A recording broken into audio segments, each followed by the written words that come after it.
Very good morning to all. Welcome to all in physics class. Dear student, in previous video we have discussed about the torque, and torque is the rotational force. Torque एक वो physical quantity है जिसमें हम rotational force के बारे में पढ़ते हैं। ठीक है, तो चलिए देखते हैं रोटेशनल फोर्स को हम कैसे डिफाइन करेंगे। ठीक, तो रोटेशनल फोर्स हमने पहले पढ़ लिया। अब बात करते हैं मोमेंटम। हमने एक मोमेंटम पढ़ा था जिसे कहते हैं लीनियर मोमेंटम, और लीनियर मोमेंटम में क्या था, लीनियर मोमेंटम को P से लेते थे, P equal to mass into velocity. Unit था kg metre second minus time, ये हमारा यूनिट था इसका। ठीक है, ये तो लीनियर मोमेंटम था कि body is moving along straight path with velocity, ये कोई मास ना बढ़े। ठीक है, now it is the turn of angular momentum, means topic है मेरा angular momentum. So how angular momentum takes place, कैसे इसको समझें। देखिए, अब इसकी बात की तो मैंने कहा, ये मैंने पहले x axis, y axis and z axis का 3 डायमेंशनली कोऑर्डिनेशन बना दिया। ठीक, और 3 डायमेंशनल में सपोज ये कोई सर्कल है,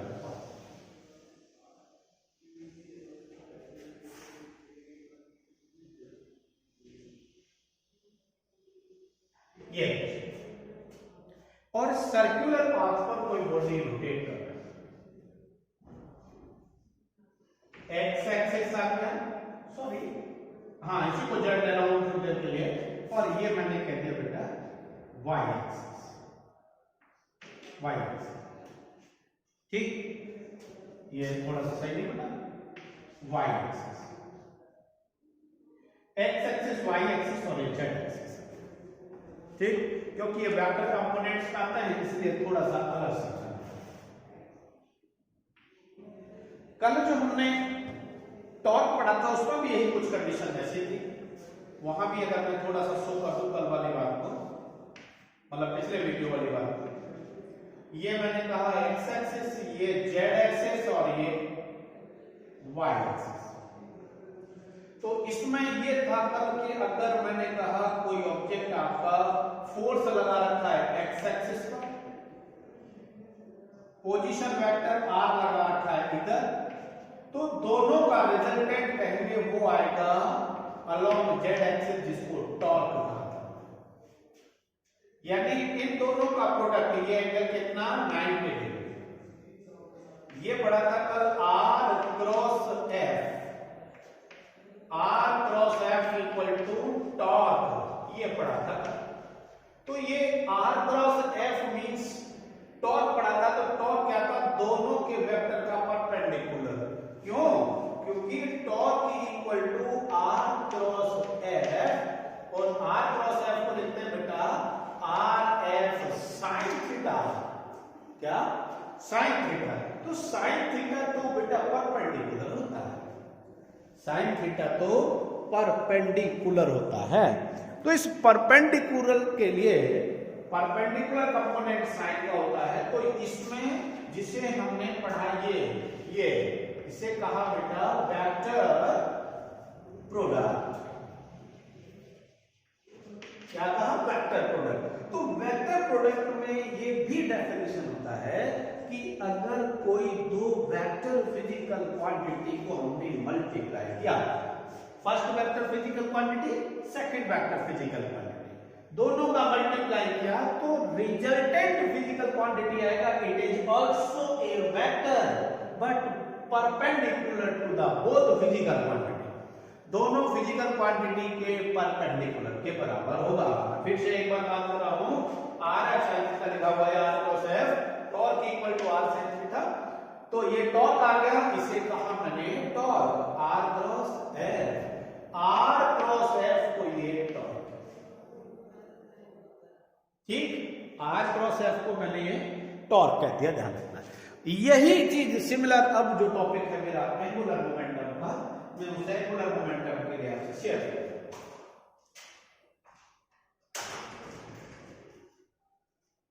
जी, तो ये तो हमने पहले पढ़ लिया, इसलिए इसे तो हटा हुआ है, इसकी तो जरूरत है नहीं। मैं बात कर रहा हूं एंगुलर मोमेंटम के लिए कि एंगुलर मोमेंटम किसे कहेंगे।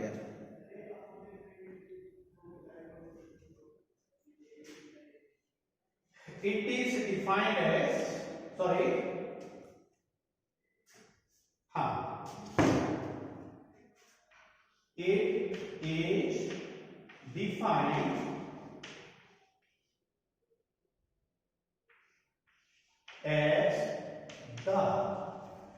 it is defined as the product of linear momentum,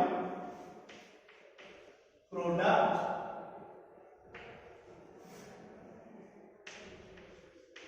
of linear momentum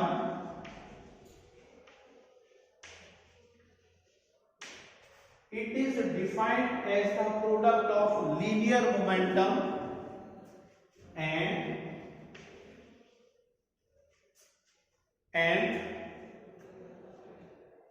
perpendicular distance of particle,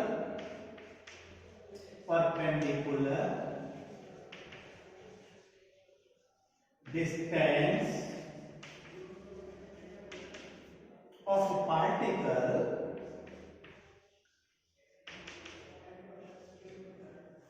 perpendicular distance of particle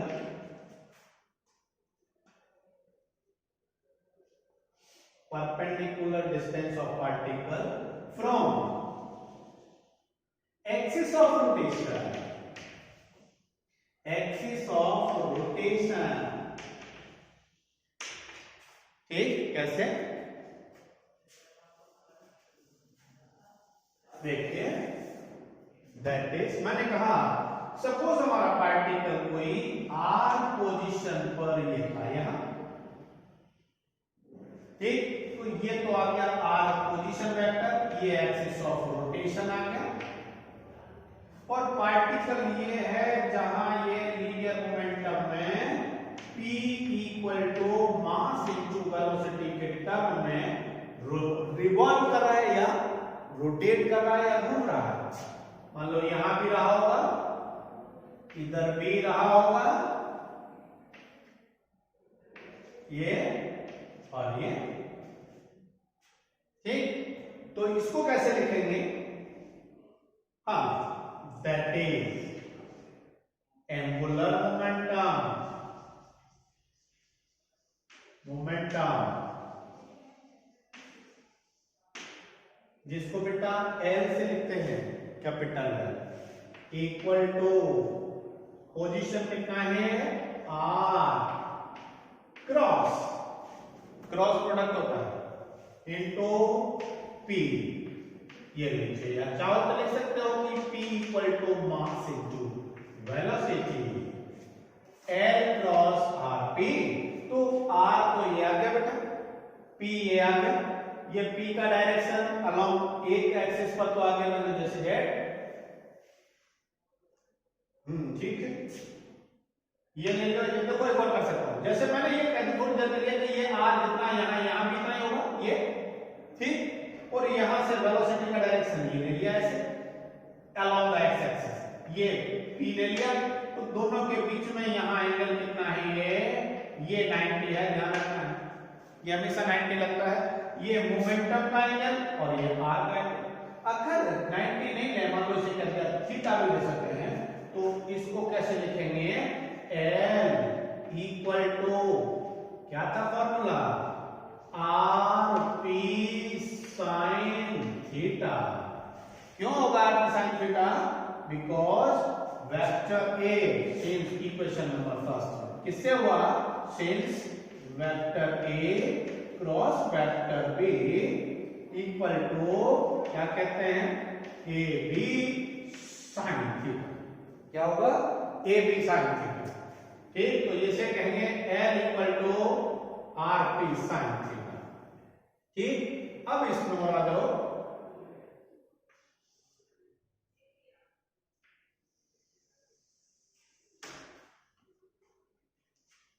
if theta equal to 90 degree, अगर परपेंडिकुलर है थीटा 90, आर इधर आ गया, पी इधर आ गया, पी यानी कि ये कह दिया कि पी का डायरेक्शन ये है, तो दोनों के बीच में एंगुलर मोमेंटम हमेशा परपेंडिकुलर लगेगा, तीसरी एक्सिस पर लगेगा। जैसे अभी टॉर्क बताया था ना, टॉर्क था torque equal to R cross F, ऐसे ही ये आएगा, ये भी सेम है, L equal to R cross P आएगा, ध्यान रखना। ठीक, if theta equal to 90, theta 90 कब होगा, जब मोमेंटम और पोजीशन वेक्टर परपेंडिकुलर रहेंगे।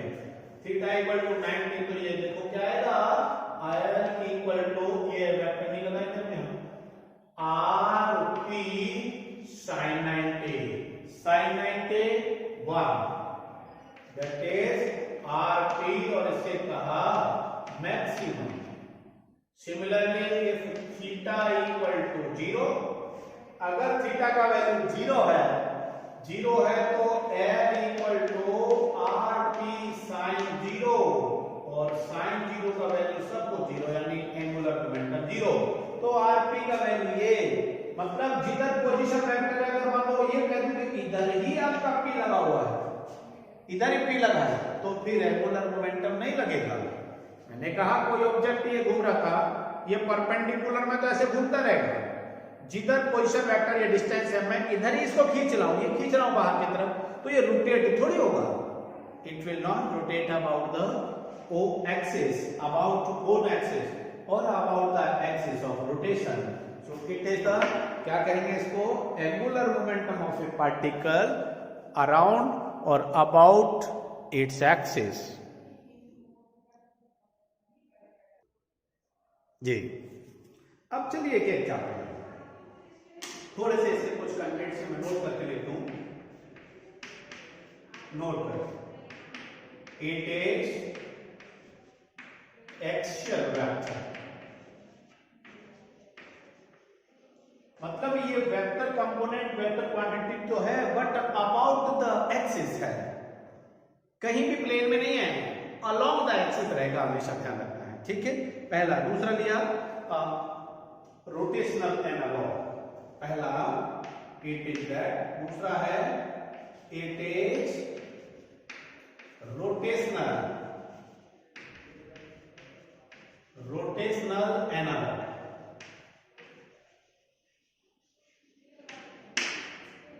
It is rotational analogue. ठीक, और तीसरा आएगा इसके बाद में फिर इसको, इट्स एसआई यूनिट, कितनी है देखो, इट्स एसआई यूनिट इज, क्या है देखो, पी, ये ना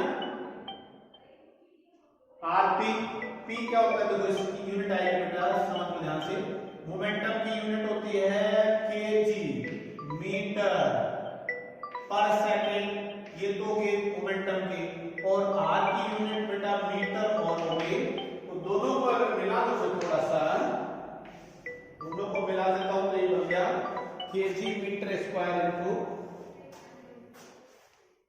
हाँ जी, क्या बनेगा, केजी मीटर स्क्वायर पर सेकेंड या सेकेंड माइनस 1, ये तो बन गया unit. Now dimensional formula,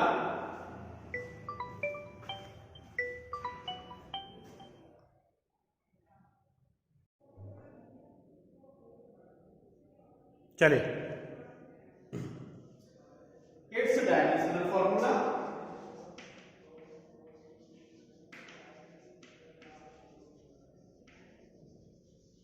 dimensional formula में देखो क्या होगा, केजी का होता है m1, मीटर का l2, सेकेंड का t minus ml square t minus, ये इसका क्या बन गया, डायमेंशनल फॉर्मूला। ठीक, अब चलिए मैं छोटा सा एग्जांपल लेता हूं, इसी से कैसे होगा एग्जांपल दे रखा है हमेशा, को देखो मैं एक बार दूसरे एग्जांपल देखूं, if r equal to position vector, if small r equal to 2i minus J plus K, ये पोजीशन दे रखी है। And momentum p equal to दे रखा है i plus 2j minus 3k। ये पोजीशन और ये दे रखा है along the x axis, sorry x axis suppose और ये मान लो दे रखा वाई एक्सिस। तो जो एंगुलर मोमेंटम आएगा वो कहां आएगा? अलोंग जेड एक्सिस पे आएगा। एक्स एक्सिस वाई एक्सिस, तो ये किधर आएगा? Along Z axis. तो अलोंग जेड एक्सिस कितना आएगा ये डिटरमाइन करना है। इसको डिटरमाइन करने का मेथड हमने वैसे टॉर्क वाले में ले लिया था, कहीं दिक्कत नहीं है, लेकिन फिर भी कैसे करेंगे? देखो V know L equal to R cross P, ये equal to R cross P, ये R और P के components I J K, I J K। I का वैल्यू कहां है? देखो I के कंपोनेंट पहले इसमें लिखता हूं, सबसे पहले R है ना, कहां गया? R क्रॉस P, तो पहले R के लिए देखो 2 माइनस 1 1, ठीक है, 1 2 माइनस 3, ये लिखिए simple factor. I J K लिखा, R के कंपोनेंट सारे लिखे, पहला कितना है? 2 है, फिर माइनस 1 है और फिर प्लस के है, प्लस 1। ये I है, ये 2 है, ये माइनस है, ठीक।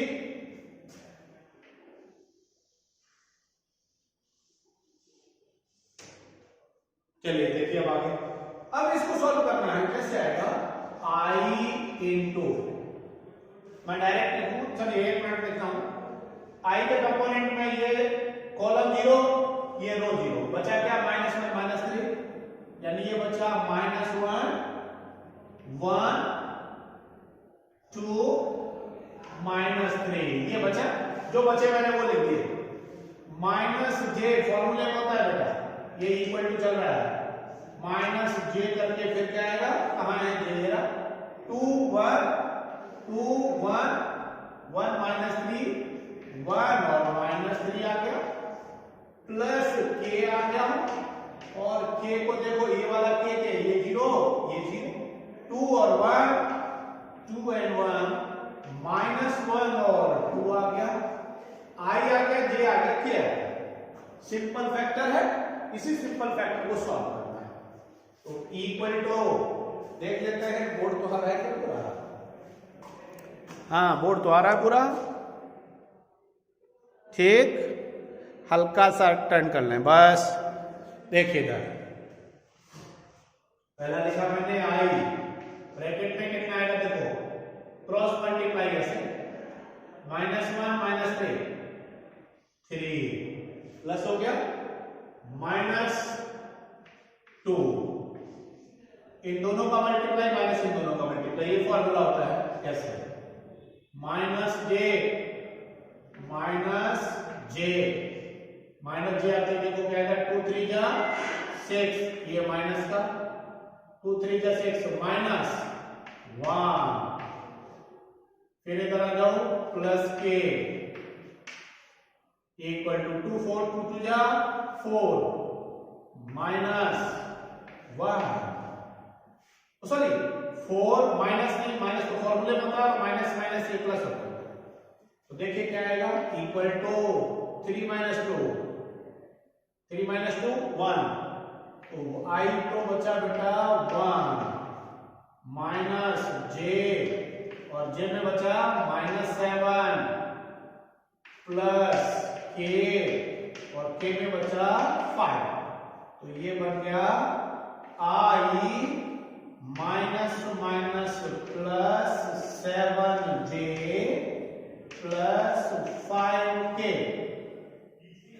ये आ गया एंगुलर मोमेंटम L। ये सब में L फाइंड करे थे, सब में एल चल रहा था क्योंकि एल इक्वल टू को फाइंड किया था। तो इस तरह से हम क्या करेंगे, किसी भी सिस्टम का एंगुलर मोमेंटम डिटरमाइन कर पाएंगे। ठीक, तो आराम से आप एक बार पूरा बोर्ड आपके सामने है, आराम से देख लीजिए। एक सेकंड के लिए मैं सामने से हट गया हूं।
देख लिया, कहीं कोई दिक्कत, कहीं कोई परेशानी हो तो आपके पास नंबर है या मेरे पास, उस पर व्हाट्सएप कर देना। चलिए वीडियो को ओवर करते हैं। Thank you all of you, have a nice day.